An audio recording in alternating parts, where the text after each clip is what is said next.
किती मस्त आहे ना गाव. किती सुख आणि समाधान आहे गावात. शहराकडून गावाकडे परतीचा प्रवास किती मस्त असतो. असो, ही अंजली सकाळ सकाळी कुठे गेली काय माहिती. काय बोलली पण नाही कुठे जाते. गेली असणार आहे कोणाला तरी भेटायला. गावाकडचं लपवा छपवीचं प्रेम.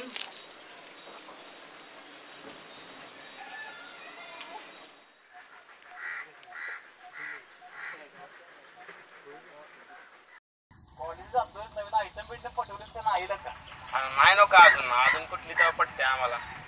पटते तर लय हुशार आहे. कसा बोलतोय म्हणलंस का? साईडच्या एकाच गलीतनं फिरत असतोय सारखा तिकडच्या. नाही नाही बाबा, दूध घालायला जातो तिथं. घालायचं आणि दूध काढून येतो. पटलं त्याला बघा. पण काय पण मग शाळेशिवाय का मजाच नाही. शाळेची मजाच काय वेगळी. शाळा काय भारी होती ना. कसली मजा यायची शाळेत. सुधारणा झाली शाळेत. शिक्षणाचा दर्जा पण वाटलाय. बोला ना. आणि आपल्या शाळेच्या दिवशी काढलं ना वर जाऊन बसा वाटते शाळेत. आपली शाळा आठवते तुला? ती दगडमातीची कौलारू शाळा आणि अक्रोड सारखी कठोर मास्तर. आता शाळेविषयी बाकी काय बोलू. कशाला का तो आठवत परत ताज्या त्रासाचं जीवन जगण्यापेक्षा त्या गोड आठवणी आनंदात राहिलेलं काय वाईट. बरोबर बोलतोय सीजा. खरंच न विसरणारे आहेत ते आपले शाळेचे दिवस. बोलायला सुरुवात केली की कुठनं बोलावं ते पण कळत नाही बघ. मात्र शाळा बोलली आणि तू पावसा आठवतो बघ. त्या गारव्यात घरातून पोता आणून त्यावर बसत त्या वेगळीच मजा होती. तुला आठवतं पहिला पाऊस पडला की मास्तर आपल्याला पावसात भिजायला सोडायचं. त्यांचं असं म्हणणं होतं की पहिल्या पावसात भिजलं की माणूस कधीच आजारी पडत नाही. आता ते कुठपर्यंत खरं आहे खोटं आहे मला माहित नाही, पण पहिल्या पावसाचा आनंदच वेगळा. शाळा बोलली की पहिलं आठवतं बघ ते म्हणजे ओन भोजन आणि पावलं भात. त्या वेगळीच मजा असायची. तुला तर कायम खाण्यावरच द्या. वर्गातल्या कितीतरी पोरांच्या डबल चोरून खायचं असतं माहित आहे ना तुला. जाऊन दे रे, कशाला करतोस बिचारायची. आता सुधारलाय ते होणार अक्षय. आता अक्षय कॉलेजच्या पुरीचं डबं चोरून खातोय. तू पुढे माझी काढ लागलाय.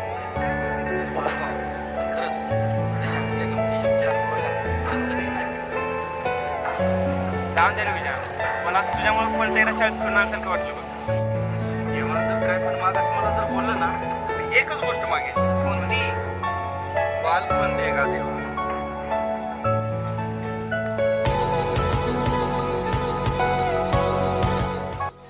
आईला आपली सेना कुठे गेली अजून कशी आली नाही. येऊन द्यायचं मला बघतो. काय बाया राव काय चाललंय. कुठे उठाता किती वेळ झाला. हो भैया काम लावले आईने. आमच्या वाद्यात आमचीच काम ऐकायची दुसऱ्याची नाही. हो भैया साहेब माफ करा. असू दे केलं माफ तुम्हाला. आली का आपली सेना. नाही भैया राव सगळी माळव खेळायला गेली. आपला वट गावात कमी झालाय. सगळ्यांना कळायला पाहिजे भैया साहेब कोण आहे. अहो भैया साहेब निवडणुका जवळ आल्यात. आमची इच्छा आहे की तुम्ही प्रधानमंत्री पदाला उभं राहावं. माझी इच्छा आहे उभं राहायची, पण पप्पा त्यात घर विकायला लागल. मग आता काय करायचं भैयाराव. आपण फक्त प्रचार करायचा. अहो पण कोणत्या पक्षाचा. आपण फक्त सुद्धा पक्षाचा प्रचार करायचा. हो भैयाराव हा कोणता पक्ष. घबरावल्या भैयासाहेब म्हणलं ना सुतार पक्ष आहे तर सुतार पक्ष. इकडे दाद्या आपला पक्ष पुढे घेऊन जाणार आहे. भैयासाहेब तुमच्यासाठी जीव पण. बरोबर पक्षाच्या मीटिंग आहे. तुम्ही पण जावा मी पण जातो.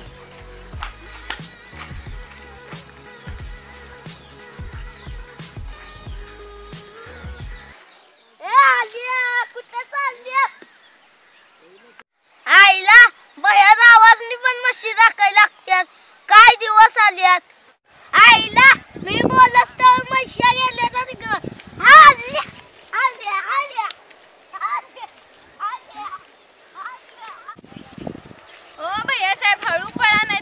म्हशीला?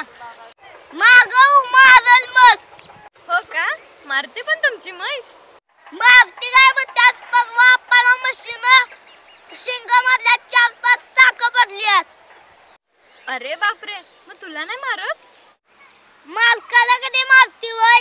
दररोज खाया घालतोय त्यांना. उगाच धाबा झाली तर दूध देत नाही. होय, मग तू किती पितोस रे दूध? तसाही देते तांब्या भरून, पण मी थोडंच पितो. त्यामुळेच असं बारीक आहेस. ए दिदे, तब्येतीवर जायचं नाही. मी लय छोटा आहे. तुला वाटतंय माझ्याला ताकद कमी आहे? उचलून टाकीन. होय होय छोटे सावकार, माफ करा, भिले मी. पोरगी आहे म्हणून माफ करतो. माझा त्याला विचारला. गावातली माणसं भेटतात मला. बर बर भैया साहेब, माफ करा आम्हाला. मग जाऊ आम्ही. दिदे, तुझं नाव काय आहे ग? का हो भैया साहेब? मी लग्नाचा विचार करतोय.